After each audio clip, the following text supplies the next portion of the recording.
Hello बच्चों, let's read the following question. Which of the following is in the increasing order of penetrating power? किसको हमने increasing order for penetrating power में लिखा हुआ है?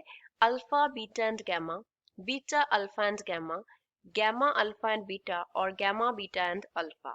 So first of all, we will talk about the key concept used in the question. इस question में हम क्या key concept apply करेंगे? पहले हम बात करेंगे penetrating power के बारे में. पेनिट्रेटिंग पावर होता क्या है? पेनिट्रेटिंग पावर हमारे पास एबिलिटी को रिप्रेजेंट करता है. यहाँ पे रेडिएशन की बात हो रही है, तो ability of radiation to pass through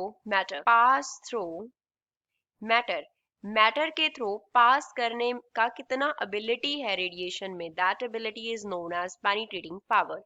and penetrating power जो होता है, पेनिट्रेटिंग पावर वो क्या होता है? मास के इनवर्सली प्रोपोर्शनल होता है, that is inversely proportional to mass. तो अगर हम बात करें मास ऑफ अल्फा पार्टिकल्स की, मास ऑफ अल्फा पार्टिकल तो वो क्या होता है?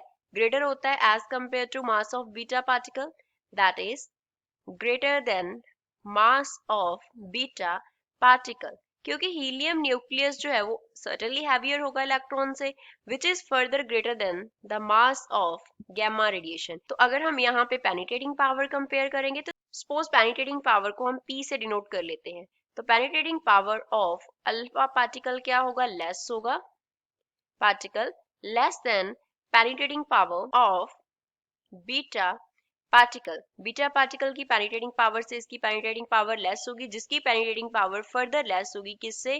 Penetrating power of gamma radiation. Gamma radiation से उसकी फर्दर हमारे पास पेनिट्रेटिंग पावर लेस हो जाएगी. सपोज हमारे पास ये यहाँ पे कोई सोर्स है, ये हमने क्या ले लिया? एक सोर्स ले लिया. इस सोर्स से सपोज क्या रिलीज हो रही हैं? अल्फा पार्टिकल्स रिलीज हो रहे हैं. तो अल्फा पार्टिकल्स होते क्या हैं? ये हीलियम का न्यूक्लियस होता है, एटॉमिक नंबर 2, मास नंबर 4 होता है.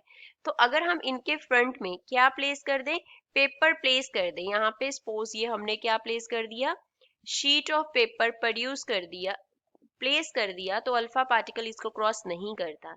ये हमने क्या प्लेस किया? पेपर का एक शीट प्लेस किया, तो अल्फा पार्टिकल इसको क्रॉस नहीं कर पाता. तो सोर्स से अल्फा पार्टिकल रिलीज हुआ तो पेपर क्या कर देगा? उसे रोक देगा. अगर हम बात करें अब बीटा पार्टिकल के बारे में, तो बीटा पार्टिकल क्या होता है? इलेक्ट्रॉन होता है.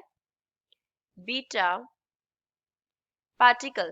पार्टिकल एक इलेक्ट्रॉन होता है. तो इलेक्ट्रॉन का पेनिट्रेटिंग पावर अल्फा से ज्यादा होता है, एंड इसको रोकने के लिए हमें क्या प्लेस करना पड़ता है?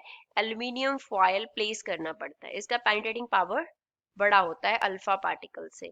एल्यूमिनियम शीट हमें इसको स्टॉप करने के लिए क्या करनी पड़ती है? प्लेस करनी पड़ती है. उसके आफ्टर आती है गैमा रेडिएशन. अब क्या आ रहा है हमारे पास? गैमा रेडिएशन आ रही है. गैमा रेडिएशन बेसिकली हमारे पास फोटोन्स होते हैं. इनका जो पेनिट्रेटिंग पावर है वो बीटा पार्टिकल से भी ज्यादा होता है, और इसको रोकने के लिए हमें यहाँ पे क्या बनाना पड़ता है? बेसिकली कंक्रीट का हमें एक जो है वो ब्लॉक और शील्डिंग वीकेंड से बनानी पड़ती है to stop the gamma radiation. तो सबसे ज्यादा पेनिट्रेटिंग पावर किसका है? गैमा का. उससे यहाँ पे इंक्रीजिंग ऑर्डर में लिखना था, तो सबसे कम किसका है? अल्फा का. उससे बड़ा बीटा का, उससे बड़ा गैमा का. तो ये हमारे पास करेक्ट ऑर्डर होगा, विच मीन्स गिवन ऑप्शन में से ए जो है वो इस क्वेश्चन का करेक्ट आंसर है. I hope you understood it well. Thanks.